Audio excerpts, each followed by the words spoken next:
ডাকসুর ভিপি নুরুল হক নূর সহ 7 জনকে আটক করেছে পুলিশ।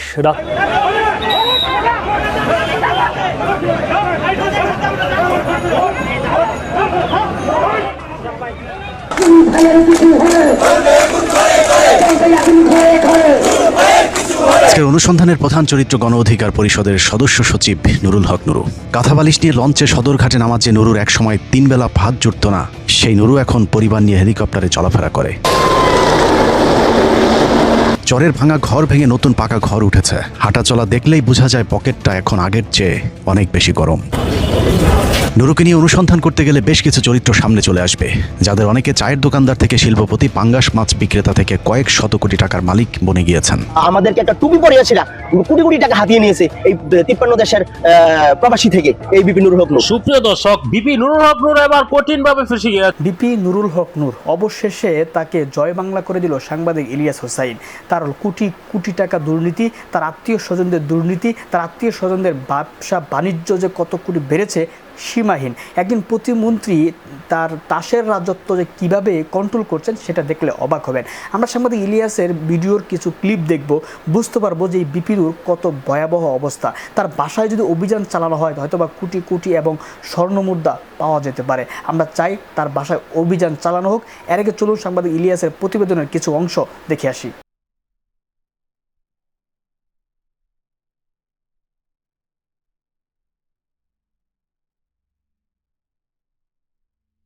আমি একটা কিনে দেবো, তো আমার তখন সে সময় লাগে না। যখন দেখলাম যে আমাকে একবার বিশেষ করে একটা গুম করার চেষ্টা করা হয়েছিল উত্তর বাড্ডা থেকে, তখন আমি ভেবেছি মোটরসাইকেলে চলাফেরা আমার নিরাপদ নয়। তখন সে দুলাভাইকে জানালে তিনি প্রিমিয়ার ব্যাংকে 10 লক্ষ টাকা কারণ বাজার শাখায় লোন করে এবং 10 লক্ষ টাকা নিজে সমন্বয় করে 20 লক্ষ টাকা দিয়ে এই গাড়িটা কিনেছেন। বিপি নুরের বাপের না হইলো 10 থেকে 12 একর জমি আছে। তাদের ওই যে ধান গ্রামে আগে পাল্লা দিয়ে মাপতো, ওই যে হাতের পাল্লা দিয়া, ওই যে 5 সেরের পাল্লা ছিল, দাড়ি পাল্লা, সেটা মাপতো। যারা মাপতো তাদেরকে কয়েলদার বলে আর কি, কয়েল বলে।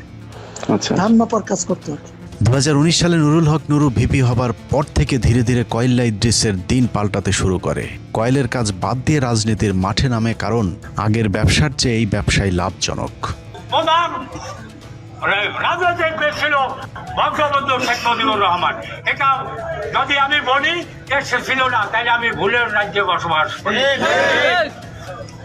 আদার এখন বাংলাদেশে বঙ্গবন্ধুর পর দ্বিতীয় নেতা বিপি নুর। নুরুর বাবা ইদ্রিস হাওলাদারের মতো মামা, চাচা, ভাগ্নে এবং শ্বশুরবাড়ির লোকজনদেরকে নিয়ে গলা চিপায় এক নুরুতন্ত্র প্রতিষ্ঠিত হয়েছে, যেখানে ক্ষমতাসীন দল বিএনপির নেতা কর্মীরাও চরমভাবে কোণঠাসা হয়ে পড়েছে। তার মন্ত্রিত্ব কার্যকর হচ্ছে মূলত তার শালা নাইম, মানে শালা সুমন্দি, খালু শ্বশুর, বড় ভাই, ছোট ভাই, এভাবেই মানে প্রশাসন তাদের কথায় ওঠা বসা করতেছে। আমাদের লোকজন হ্যারাসমেন্ট হচ্ছে বিভিন্ন ইউনিয়নে, বিভিন্ন অফিস আদালত, ইউন অফিস, এসিলেন্ট অফিস থেকে শুরু করে শিক্ষা অফিস, সব জায়গায় গণ অধিকার পরিষদের যারা নেতৃত্ব দিচ্ছেন তাদের নেতারা অফিসগুলি দখল করে আছেন। এবং বিশেষ করে আমাদের জানা মতে টিউনো মহোদয়ের অফিসে তার আত্মীয় স্বজন, ভাই, শ্যালক। 15 মিনিটসের অনুসন্ধানে নুরুর আত্মীয় স্বজনের ব্যাপক অপকর্মের তথ্য উঠে এসেছে। এলাকায় দখল, চাঁদাবাজি থেকে শুরু করে স্থানীয় সকল সরকারি কাজে নুরুর পরিবারের লোকেদের বাইরে কারো কোনো কথা বলার সুযোগ নেই। বিশেষ করে নুরুর ভাই, ভাগ্নে, শালা, দুলাভাইয়ের নেতৃত্বে গণ অধিকার পরিষদের একদল সন্ত্রাসী এলাকায় যে অপকর্ম চালিয়ে যাচ্ছে তা মানুষের ধৈর্যের বাইরে চলে গিয়েছে।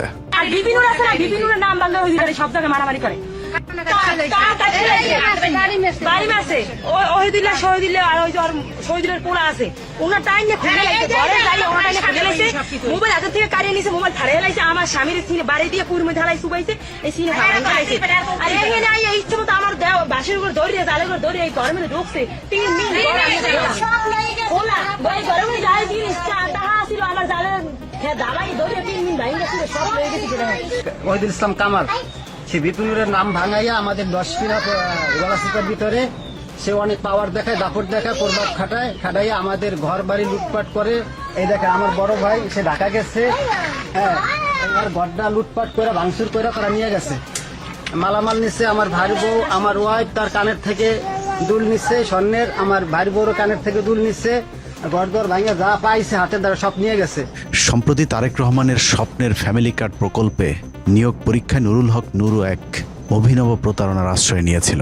পরীক্ষায় অংশগ্রহণ করেনি এমন প্রার্থীদেরকেও উত্তীর্ণ করা হয়েছে, অথচ যারা পরীক্ষায় সর্বোচ্চ নম্বর পেয়েছে এমন প্রার্থীদেরকেও তালিকা থেকে বাদ দেওয়া হয়েছে।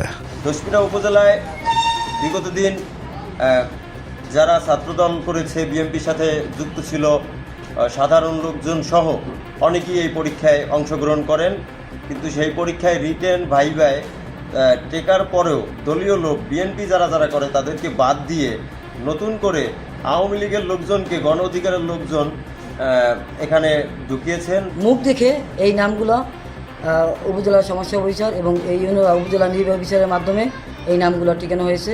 এটা পুরোটাই দুর্নীতি হয়েছে। আওয়ামী লীগের নাম টিকাইয়া আমাদের নাম প্রতিমন্ত্রীর লোক কইয়া, প্রতিমন্ত্রীর লোক যে মেইন লোক খেয়ে যাইয়ে বলে টিক দিয়ে এই বিএনপির এই যুগ্ম আহ্বায়ক ওগুলো বাদ দিয়ে আওয়ামী লীগের নাম কিভাবে টিকাইছে। যে সময় রিটার্নের রেজাল্ট দেওয়া হয়েছিল, রাতে রেজাল্ট শিট আমরা পাইছি। রেজাল্ট শিটে আমার নাম দেখি বা আমার সাথে আরও যারা ছিল তাদের নাম দেখি, কিন্তু ভাইবার এক মুহূর্তে ওই কাগজ চেঞ্জ হয়ে নতুন কাগজই নয়, মানে পরীক্ষা না হওয়ার পর কাগজ চেঞ্জ হয়। নামধারী লোকের আত্মীয় স্বজন জায়গা পেয়েছে, গণ অধিকারের আত্মীয়করণ হয়েছে, এটা পরিকল্পিত করা হয়েছে। নুরুল হক নুরের সুপারিশে তাদের যাদের নেওয়া হয়েছে তাদের সুপারিশে নেওয়া হয়েছে নাকি? এই বিএনপি আওয়ামী লীগ থেকে টাইনে তো সে নেতা বানায়, ম্যাক্সিমামই আওয়ামী লীগের নেতা, কিন্তু ফাইন্যান্সিয়াল সিন্ডিকেটটা দেখে হলো গিয়ে তার গলাচিপায় তার শালা ইনিম এবং দশমিনায় তার ভগ্নিপতি মিজান। এই যে আপনার ফ্যামিলি কার্ড হয়েছে না, এগুলো পরীক্ষা সব নামমাত্র হয়েছে। সে যা তালিকা দিয়ে দিছে, ওই যে তার ভগ্নিপতি আর যে তালিকা করছে, দশমিনাতে আপনার যেই ছেলে একই দিনে ডিগ্রি পরীক্ষায় অংশগ্রহণ করছে সেই ছেলে রিটেনে পার্টিসিপেট না করে পাশ করে গেছে এখানে, ডিউ টু মন্ত্রীর ভগ্নিপতির তালিকা। নুরুকে মন্ত্রী বানানোর পর থেকেই পটুয়াখালীতে নুরুর সংসদীয় আসনটি মগের মূল্যকে রূপ নিয়েছে। দেশের আইন নিয়ম কানুন তোয়াক্কা না করে সরকারি প্রতিষ্ঠানে নুরুর আত্মীয় স্বজনদেরকে বসাতে চরম এক অরাজকতা চালিয়ে যাচ্ছে নুরুল হক নুরু এবং তার সন্ত্রাসী বাহিনী।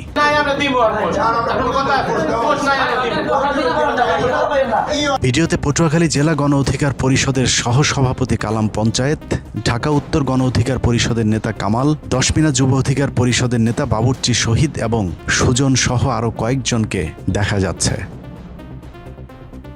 পটুয়াখালী জেলার দশমিনা উপজেলার সরকারি খাদ্য গুদামের সিনিয়র কর্মকর্তা ইউসুফকে ঘিরে ধরে তার উপর মব সৃষ্টি করা হয়। সরকারি কোনো নিয়ম নীতি তোয়াক্কা না করেই মোনা নামে নুরুর একজন ঘনিষ্ঠ লোককে গুদামের দায়িত্ব দেওয়ার জন্য ইউসুফকে চাপ দেওয়া হচ্ছিল। যে মোনা আগে আওয়ামী লীগের রাজনীতির সাথে সম্পৃক্ত ছিল, যদিও এখন তিনি গণ অধিকার পরিষদের অন্যতম নেতা হিসাবে নিজেকে পরিচয় দিয়ে থাকেন। বেশ কিছুদিন আগে এখানে শহীদ নামে গণ অধিকারের এক লোক, সাথে ছিল কালাম পঞ্চায়েত নামে এক লোক, 7-8-10 জন একটা কাগজ নিয়ে আসছে। প্রতিমন্ত্রী মহোদয় বরাবর লিখছে যে আমি কি প্রতিমন্ত্রী নুরুল হক নুর, ওনার বরাবর লিখছে, কাগজটা লেখা, একজন লেখা আছে যে আমি দশমিনা খাদ্য গোডাউনে দীর্ঘ 15 বছর ধরে কাজ করি, লেবারি কাজ করি, আমাকে সবটা বাড়াই দেওয়া হোক। তা আমি কাগজটা পড়লাম, পড়ার পরে আমি বললাম যে ভাই আপনার কাগজটা নিয়ে আসছেন ভালো কথা, কিন্তু এই কাগজের ভিতরে তো 100 মনে করেন যে আমরা বলছি লেবার কাজ করে 15 বছর ধরে, প্রতি জীবন এখানে আসি নাই। অভিযুক্ত মোনার কাছে ওই দিনের ঘটনার বিষয়ে জানতে চাইলে তিনি তার বিরুদ্ধে করা অভিযোগ এড়িয়ে যান। আপনাদের মানুষজন লইয়া প্রত্যেকদিন যে এই জায়গায় এই যে গুদামে আসিয়া হুমকি সংরক্ষিত এলাকায় এই যে একজন ভাই আপনি কি 15 বছর ভাই 15 বছর আপনি কি আমি 15 বছর কাজ করছি কোন জায়গায়? দশমিনা গুদামে করেন নাই, কিন্তু আপনি তো মন্ত্রী মহোদয়ের ভুল বুঝেছেন। নুরুল হক নুরু নির্বাচনে জয়লাভের পর তার ভাই ভাগ্নেরা এলাকায় এক ত্রাসের রাজত্ব তৈরি করেছে। মানুষের ঘরবাড়ি জমি জায়গা থেকে শুরু করে বসতবাড়ির গাছপালা পর্যন্ত জোর করে কেটে নেওয়ার অভিযোগ উঠেছে নুরুল হক নুরুর আপন ভাইয়ের বিরুদ্ধে। আজকে মন্ত্রী সাহেবের বাইরে অর্ডার এবং তার নেতৃত্বে শফিক গাজী 2 ইউনিয়নের সভাপতি। গণ অধিকার আমাদের গাছগুলা বাড়ি অবৈধভাবে অত্যাচার করতেছে। তারা দেশীয় অস্ত্র নিয়ে এসে আমাদেরকে হামলা করে, আমাদেরকে মারধর করে। প্রশাসনের হাত থেকে নুরুল হক নুরুর আত্মীয় স্বজন এবং নেতাকর্মীদের এসব অপকর্ম সামলানোর দায়িত্বে আছেন নুরুর শ্যালক অ্যানিম। 4র্থ শ্রেণী পাশ অ্যানিম এখন এলাকার ডিসিএসপিদের সাথে একই টেবিলে বসেন। বিশেষ করে নুরুর পছন্দের ইউএনওর যোগসাজশে উপজেলায় ব্যাপক লুটপাট চালিয়ে যাচ্ছে নুরুর শ্যালক মহিবুল্লাহ অ্যানিম। আজকেও টিউন অফিসে একটা শিক্ষকদের মিটিং দেখলাম, প্রেসিডেন্ট গোল্ড কাপ ফুটবল হবে, সেখানে মিটিংয়ে সে যে শুধু তার শালা এই পরিচয় টিউনোর পাশ দিয়ে বসা, অথচ সিনিয়র শিক্ষকেরা গ্যালারিতে বসে রয়েছে। এরকম একটা দুরবস্থা চলছে গলাচিপায়। অনুসন্ধানে জানা যায় নুরুর শালা পেশায় একজন পাঙ্গাস মাছ বিক্রেতা ছিলেন, কিন্তু হঠাৎ করেই রাতারাতি এলাকায় গড়ে তুলেছেন সম্পদের পাহাড়। এক সময়ের পাঙ্গাস মাছ বিক্রির পরিবর্তে এখন তিনি বিশাল বড় মাছের ঘেরের মালিক হয়েছেন। এলাকায় গড়ে তুলেছেন নামে বেনামে ব্যবসা প্রতিষ্ঠান। এসব অবৈধ অর্থের অনুসন্ধানে গিয়ে টিম 15 মিনিটসের হাতে বেশ কিছু স্পর্শকাতর তথ্য এসেছে। অনুষ্ঠান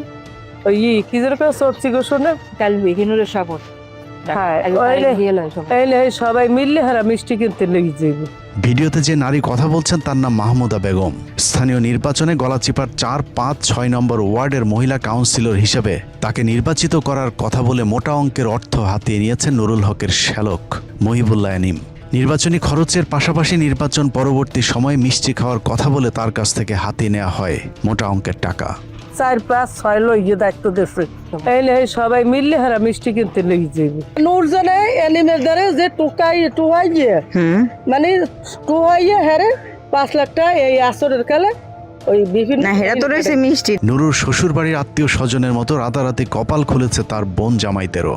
নুরুর ভগ্নিপতি মোহাম্মদ মিজান হাওলাদার কিছুদিন আগেও ফুটপাতে ভ্যানে করে কাপড় বিক্রি করতেন, অথচ তিনি এখন নিজেকে ব্যবসায়ী পরিচয় দেন। তবে বাস্তবে ব্যবসা প্রতিষ্ঠান না থাকলেও লাভের টাকা এরই মধ্যে এলাকায় এলাহি কারবার ঘটিয়ে ফেলেছেন নুরুর এই ভগ্নিপতি। তার এই যে আত্মীয় স্বজনের মাধ্যমে লক্ষ লক্ষ কোটি কোটি টাকা, তার যে ভগ্নিপতি আপনার ভ্যান চালাইতো আগে, সে এখন গাড়ি ড্রাইভ করে, প্রাইভেট কার তার আছে।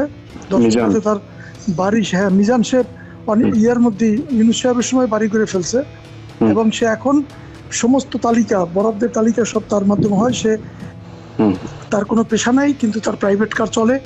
তার ফ্যামিলিতে লক্ষ লক্ষ টাকা রাত 1টা 2টা পর্যন্ত তার বাড়িতে অর্থের লেনদেন হয়।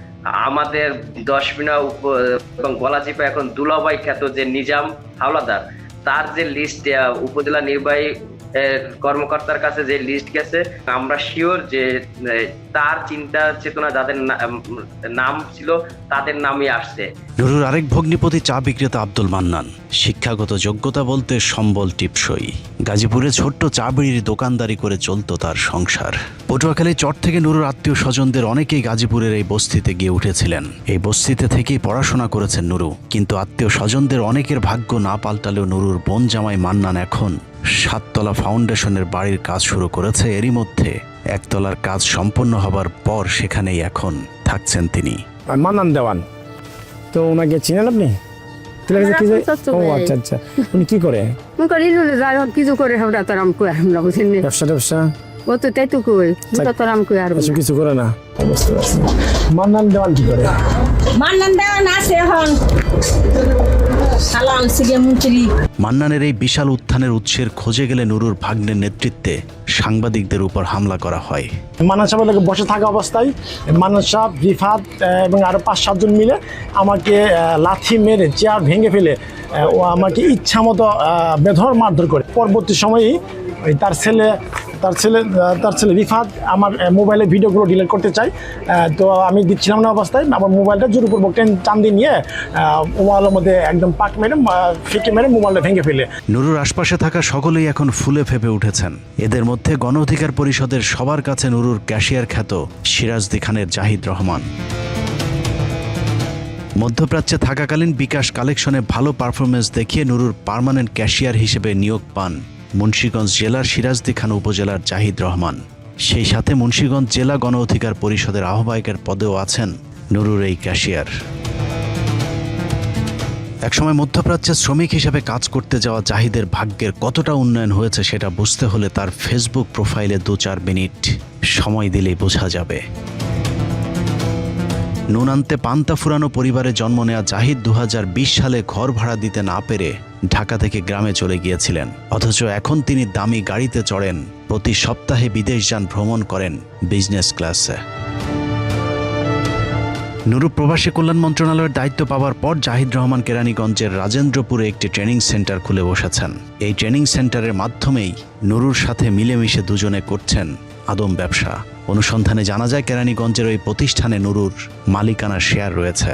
আওয়ামী লীগ আমলে মালয়েশিয়া শ্রমবাজারে যে সিন্ডিকেট প্রথা চালু ছিল, নুরু নিজে আবারও জাহিদ রহমানের ওই প্রতিষ্ঠানের মাধ্যমে সিন্ডিকেটের সদস্য হবার অপতৎপরতা শুরু করেছে।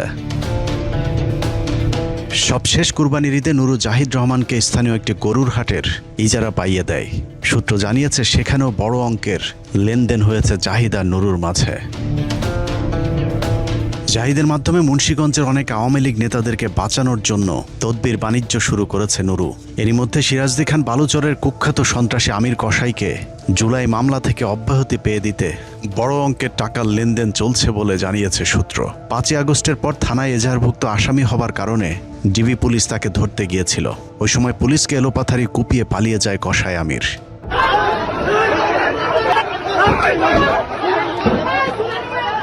এরপর থেকে একাধিক মামলায় ওয়ারেন্টভুক্ত আসামি আমির কসাই পলাতক ছিলেন।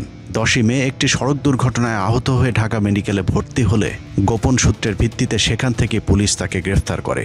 কিন্তু আমির কসাইকে যেন কোনোভাবেই গ্রেফতার দেখানো না হয় সেজন্য মুন্সিগঞ্জ জেলার এসপিকে টেলিফোনে চাপ প্রয়োগ করেছিল নুরুল হক নুরু। বাবা নুরুর চেরাগ পেয়ে রাতারাতি জীবন বদলে যাওয়া আরেক ভাগ্যবানের নাম শহীদুল ইসলাম ফাহিম। নুরুর নিজ জেলা পটুয়াখালীর ছেলে ফাহিম দীর্ঘদিন ধরে গণ অধিকার পরিষদের ক্যাশিয়ার হিসেবে দায়িত্ব পালন করেছেন। 2018 সালের কোটা আন্দোলন শুরুর পর থেকে মানুষের দানের টাকা আত্মসাতের কাজে ফাহিমকে ব্যবহার করেছে নুরু। নুর যে অর্থনৈতিকভাবে লাভবান হয়েছে, এই অর্থ দিয়ে সংগঠনের জন্য দৃশ্যমান কোনো সম্পদ কিন্তু আমরা দেখি নাই। যখন জিজ্ঞাসা করা হয় আজকে অর্থের বিষয়টা আমরা জানতে চাই, ঠিক আছে, তখন নুরুল হক নুর জিজ্ঞাসা করে এই ফাহিম অর্থের হিসাবটা দিয়ে দাও তো। তখন ফাহিম বলে ভাই একটু বাকি আছে। আচ্ছা ঠিক আছে, তাহলে তুমি পরের মাসের হিসাবের সঙ্গে দিয়ে দিও। সম্প্রতি ফাহিম এলাকায় বিশাল আলিশান এক ডুপ্লেক্স বাড়ি করেছেন, যা ওই এলাকার মানুষকে চমকে দিয়েছে। শুধু বাড়ি নয়, সামান্য একজন পশু ডাক্তারের ছেলে ফাহিমের ছোট 2 ভাই প্রতি মাসে নতুন নতুন মডেলের মোটরসাইকেল, আইফোন, এমনকি টাকার গরমে জন্মদিনে একসাথে একাধিক কেক কেটে উদযাপনের তথ্য আমাদের হাতে এসেছে। সম্প্রতি ফাহিমের বিয়েতে প্রায় 1.5 কোটি টাকা খরচ করেছে। কয়েক হাজার মানুষকে দাওয়াত দিয়ে করা বিশাল সেই অনুষ্ঠানের টাকার উৎস কোথায় সেটাও এলাকার মানুষকে অবাক করেছে। নুরু সম্প্রতি ডলি নামে আরেকজন নারী ক্যাশিয়ার নিয়োগ দিয়েছেন, যার মাধ্যমে বিভিন্ন তদবির বাণিজ্যের টাকা সংগ্রহ করা হচ্ছে। ডলি এখন দলের গুরুত্বপূর্ণ ভূমিকা পালন করছেন, তবে তার এই অর্জনের জন্য তাকে অনেক কিছু বিসর্জন দিতে হয়েছে। ডলি, হ্যাঁ ডলি চট্টগ্রামের মেয়ে, এবং সে কোন আসন থেকে, চট্টগ্রামের কোন আসন থেকে জানি প্রার্থী হয়েছিল গণ অধিকার থেকে। ওই মেয়েটা 15 দিন বিপিনুরের বাসায় ছিল, এটা রাজসাক্ষী আমি। এই মেয়েটা চট্টগ্রামে আপনার ঠিক একেবারে প্রথম যুব অধিকার পরিষদের কমিটি আনি আমি ঢাকা থেকে, এবং ওই মেয়েটা আমার সাথে ছিল জুনিয়র, ঠিক আছে। কিন্তু মেয়েটা একটা পর্যায়ে নূরকে এমন একটা ব্ল্যাকমেইল করছে যেটার কারণে নূর ওর কথা ছাড়া কিছু করতে পারে না চট্টগ্রাম। 15 দিন ওর বাসায় ছিল। এই কথাটা আমরা 2-3 জনে জানি। নারীবাজি, দখল এবং চাঁদাবাজির পাশাপাশি নুরু এখন মাদক ব্যবসারও নিয়ন্ত্রণ করছে। টেকনাফ থেকে পটুয়াখালী পর্যন্ত গণ অধিকার পরিষদের সংগঠনের নামে নুরু গড়ে তুলেছে এক মাদক সিন্ডিকেট। সম্প্রতি ঢাকা বিশ্ববিদ্যালয় শাখা ছাত্র অধিকার পরিষদের সাধারণ সম্পাদক মাহতাব হোসেনের আপন চাচাতো ভাই এবং পটুয়াখালীর চিনিকান্দি 5 নম্বর ওয়ার্ড গণ অধিকার পরিষদের সভাপতির ছেলে রিয়াজ শিকদারকে 1500 পিস ইয়াবা সহ গ্রেফতার করেছে পুলিশ। পৃথক ঘটনায় শ্রমিক অধিকার পরিষদের কেন্দ্রীয় কমিটির সাধারণ সম্পাদক আল ইমরান মাদক ও নারী সহ ধরা পড়ে। গণ অধিকার পরিষদের বিভিন্ন নেতাকর্মীদের এরই মধ্যে মাদক কারবারির সংশ্লিষ্টতার বিষয়টি জাতীয় পত্রিকাতেও শিরোনাম হয়েছে।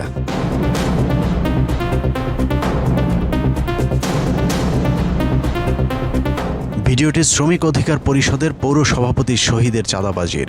সিনেমা স্টাইলে চাঁদাবাজির ভিডিও ভাইরাল হলে তাকে দল থেকে বহিষ্কার করে নুরুল হক নুরু। তবে সূত্র জানায়, খাতা কলমে বহিষ্কার করা হলেও বাস্তবে শহীদ এখনও নুরুর ঘনিষ্ঠ হিসেবে সংগঠনের সাথে থেকে চাঁদাবাজি চালিয়ে যাচ্ছে। গণ অধিকার পরিষদের স্থানীয় নেতাদের লুটপাট আর দুর্নীতি অতীতের সব রেকর্ড ভেঙে দিয়েছে। এমনকি দুস্থ মানুষের জন্য বরাদ্দ নিম্নমানের চালে পর্যন্ত ছোবল বসিয়েছে স্থানীয় গণ অধিকার পরিষদের নেতারা।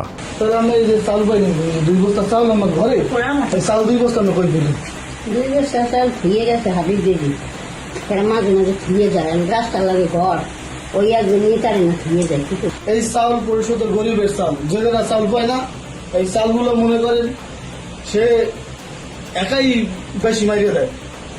ঠিক আছে, এই জন্য 2 বস্তা চাল এইবারে ধুয়ে গেছে, 1 সপ্তাহ উপরেই গেছে চাউল গেছে, চাউলে এখন হয়েছে এই চাউল এই মনে করেন এই কাম করে। ঠিক আছে, সে হয়েছে যাইয়া বকুলবাড়ি ইউনিয়নের গণ অধিকারের সদস্য সচিব। সে একাই যদি এই চাল নেয়, তাই গরিবের কি পেইবে, কি হইল? কোন পরিবর্তন তো হইল না। এলাকার এসব বিষয়ে নুরুল হকের কাছে বিচার দেওয়া হলে সাংবাদিকদেরকে এসব ছোটখাটো অভিযোগ এড়িয়ে যাবার পরামর্শ দেন নুরু। নিজেরা ছোটখাটো জিনিসের দিকে হাত বাড়াবেন না, নিজেরা ছোট নজর দিবেন না। এই যে চাল দেয়, 1 কেজি চাল কম দেয়, আধা কেজি চাল কম দেয়, একজন কাছে 50 টাকা নেয়, এতে কি হয়? কিছুই হয়। নুরুর আশপাশের সবাই এখন কোটিপতি, তবে তার দুঃসময়ে যারা পাশে ছিলেন তাদের জীবনে নেমে এসেছে দুর্বিষহ অন্ধকার। দুর্দিনে নিজেদের ভবিষ্যতের দিকে না তাকিয়ে যারা নুরুর পাশে দাঁড়িয়েছিলেন তাদের সাথে চরম প্রতারণা করেছে নুরুল হক নুরু। 2018 সালে কোটা সংস্কার আন্দোলনকে কেন্দ্র করে নুরুল হক নুরুর উপর উপর্যুপরি হামলার সেই দৃশ্য দেখার পর নুরু এদেশের কোটি মানুষের মনে জায়গা করে নিয়েছিলেন। সমাজের উচ্চবিত্ত ঘরের সন্তানেরা যখন মুখ বুঝে হাসিনার সব অপকর্ম সহ্য করেছিল, তখন পটুয়াখালীর চরাঞ্চল থেকে দিনমজুরের এক ছেলে প্রতিবাদ করেছিল, যা মানুষের মাঝে চরমভাবে দাগ কেটেছে। দেশ বিদেশ থেকে মানুষ নুরুর প্রতি সমর্থন দেয়, বিশেষ করে প্রবাসীরা নুরুকে লাখ লাখ টাকা পাঠিয়ে পাশে দাঁড়িয়েছিল। আর সেই সুযোগে নুরু রাশেদ রাত প্রতারণার ব্যবসা শুরু করে। সেই ব্যবসার উন্নতি দেখে তাদের সাথে যুক্ত হয় আরেক প্রতারক, তারেক রহমান। যে আমতারেক, সে একটা প্যাকেজ নিয়ে আসছিল যে যুব অধিকার পরিষদে যারা আজীবন সদস্য হতে যায় তাদেরকে 1200 টাকা করে মান্থলি দিতে হবে। তো এই বিষয়টা 4-5 জনে এই বিষয়টা সিন্ডিকেটটা হ্যান্ডেল করতো। তো এইভাবে তারা 6-7 মাস তারা এটা কন্টিনিউ করছে। 150+ সদস্য ছিল। তো 7 মাস পরে ওই সময়ের যুবর যে আহ্বায়ক ছিল আতাউল্লাহ, তাকে বলার পরে তো এই বিষয়টা জানাজানি হয়। তারপরে তার বাটপারি ধরা পড়ে। তো ধরা পড়ার পরেও সে অনেক গরিমসি এটা সেটা বলে, কিন্তু মোটা অঙ্কের একটা ব্যালেন্স সে হাতিয়ে নিয়ে যায়। সব মেম্বারদের সে হোয়াটসঅ্যাপে নক দেয়, হ্যাঁ, এবং বিকাশ নাম্বার দেয় হচ্ছে আমার গাড়িটা সমস্যা হচ্ছে, তোমরা আমাকে একটু হেল্প করো। তো আমি আর সাইফুল ভাই বা হারানে সাইফুল ভাই দেখি আমার হোয়াটসঅ্যাপে একই মেসেজ, সাইফুল ভাইয়ের হোয়াটসঅ্যাপে একই মেসেজ, আরেকটা সব ছিল, আরেকটা ছেলে ছিল ওর ফোনেও মেসেজ। পরে তো খোঁজ খবর নিয়ে দেখি সে অনেক সহজ আমাদের প্রবাসীদের কাছ থেকে এভাবে ব্যক্তিগতভাবে অনেক টাকা আত্মসাৎ করছে। মানে ওনাদের শেষ পর্যায়ে আইসা যে ওনাদের যে কালচার গুলা, মানে ওনাদের যে চিটারি, এগুলা দেখে কিন্তু আমাদের আর মানে মন উঠে যাচ্ছে, তাই আমরা এখান থেকে সরে গেছি প্রবাসী অধিকার পরিষদ থেকে, বুঝতে পারছেন? এই আর কি। শুরুতে যারা নিজেদের জীবন, পরিবার, ভবিষ্যৎ সব ঝুঁকিতে ফেলে নুরুর সাথে কোটা বিরোধী আন্দোলনে যুক্ত হয়েছিল, তাদের কাউকে নুরু তার সুসময়ে সাথে রাখেনি। এমনকি এদের মধ্যে অনেকে অর্থনৈতিকভাবে সর্বশান্ত হয়ে জেলেও গিয়েছিল। নূরকে মানুষ অনেকে বিশ্বাস করতো, হ্যাঁ, আমি ব্যক্তিগতভাবে বিশ্বাস করতাম। ওর জন্য আমার ব্যক্তিগত লাইফ শেষ, আমার প্রবাসী লাইফটা ওর জন্য ধ্বংস হয়েছে। ওরে নিয়ে কাজ করতে গিয়ে আমার ছোটখাটো একটা ব্যবসা ছিল, ওইটাও ওইখানে সময় দিতে পারি নাই। তো হচ্ছে নূরকে বিশ্বাস করা ছিল আমাদের তরুণদের সবচেয়ে বড় বোকামি। আমি ভিপি নূর ওর নামও উচ্চারণ করতে চাই না, এতটা ঘৃণা ওর প্রতি। আমাদের কত প্রবাসী জীবন যে ধ্বংস করছে। আমাদের অফিস নেওয়া হয়েছিল গণ অধিকার পরিষদের পক্ষ থেকে যে রাজনৈতিক দল গঠন করা হবে এই উপলক্ষে, কিন্তু ওই বিল্ডিংটা মূলত ছিল মিয়া মশিউর রহমানের। তো 2 বছর প্রবাসী অধিকার পরিষদ থেকে আমরা ভাড়া দেওয়ার পরে 2 বছর পরে জানতে পারলাম 2 বছর ওই অফিসটা ফ্রিতে ব্যবহার করা হয়েছে।